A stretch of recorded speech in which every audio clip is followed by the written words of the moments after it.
These are very good questions. You've asked, where do these come from? In other words, which I'll interpret for the moment as, where does the ore come from? Where does the copper and the tin come from that are used to make bronze? Where are they found? How are they used? Who paid for them? Who owned them? Well, I'm not always sure we have full answers to all these questions, but we think that the ore is mined. Remember, Shang is located its capitals in the flat plains of the North China Plain, and the mountains to the northwest would probably be the source of ore for making bronzes. There would have been workshops, metallurgists, a foundry, but we find the bronzes in graves. That's key to it. And we know that from the shape of the bronzes and the weight of the bronzes, that they're being used as vessels of great significance, reflecting social status. The bigger the bronze, the bigger the person, so to speak. And they are used in ceremonies. So the living use bronzes, but the dead have bronzes too. And our understanding of what's happening is that the bronzes are used for a transaction. They're used for making offerings to the dead by the living. And this gets us, in fact, back on track to the problem of legitimation. How did Shang legitimate its rule over many peoples? It has to do with the relationship the Shang has with, or the living kings of Shang have, with their dead ancestors. Because the ritual vessels are used to make offerings to ancestors. And why does this matter? The Shang kings and nobles made offerings to their ancestors because they were sure that their ancestors could receive the offerings and could have access to information that the Shang kings needed. That the Shang kings could, in fact, rely on them to help the living Shang kings. And what kind of help did they want from their ancestors? Above all, they wanted information. They wanted to know if they went out on a hunt, would they be successful? If they started a military campaign against a certain enemy, would they be victorious if they did it on a certain day? They wanted to know how their ancestors were feeling sometimes. Were the ancestors concerned that they weren't getting enough sacrifice? Were they being fed properly, and so on? But the ancestors had access to knowledge, and the Shang kings wanted that knowledge. It was foreknowledge, in a sense, of what was going to happen, what would be fortuitous, what would be advantageous if they did it in a certain way.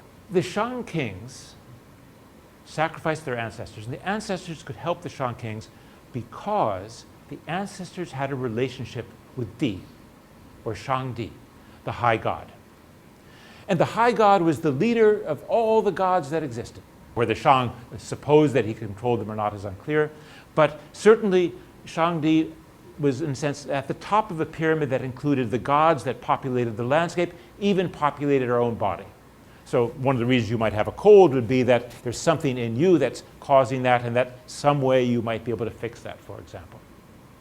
So Di, the high god, was there somewhere. The dead ancestors communicated with the high god, and the dead ancestors received offerings from the living. Now, to digress just a bit, it seems to me that there's sort of a great story of religion here. The story of religion is not just a story about how the living deal with the dead and deal with death and the problems of the afterlife, because clearly the Shang kings have a great afterlife. It's also about man's place in a world in which there are natural forces, the weather, illness, things that we cannot control but would like to control. And it strikes me that what the Shang has done is found a way not only to erase the boundary between the living and the dead, but also to give them sort of a foot up on dealing with these unseen natural forces that are out there that so often determine our fates. And they did this by having their ancestors in that realm, working with the gods, communicating with the gods that could control those forces. So in some sense, the natural world is a world populated of active, intending things, beings, unseen, unpredictable perhaps, but the Shang has found a way to gain access to them and at least know how the world of the gods and the dead will affect them as living beings. To feed the ancestors, this was a fundamental importance to the Shang polity. The ancestors had to be fed for the Shang to be successful, and for the ancestors to be fed, the Shang had to control territory, it had to bring in booty from war, it had to bring in victims to sacrifice, it had to have resources to offer, not only to feed themselves, but to feed all their ancestors as well. And so the Shang, in order to be successful, has to keep conquering. And by conquering, it's able to be successful. And they can point to the world in their realm and say, you see, we're right. Right?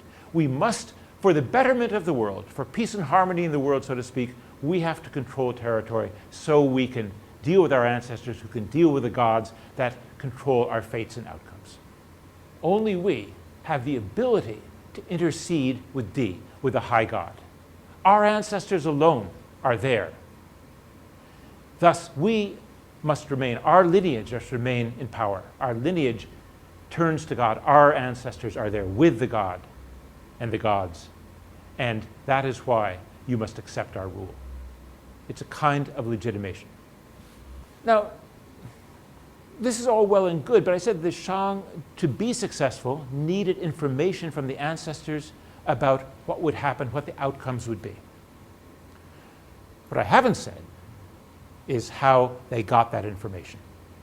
But you recall at the beginning, when you met Chris Foster, he talked about not only the bronzes briefly, but also about those dragon bones, those oracle bones.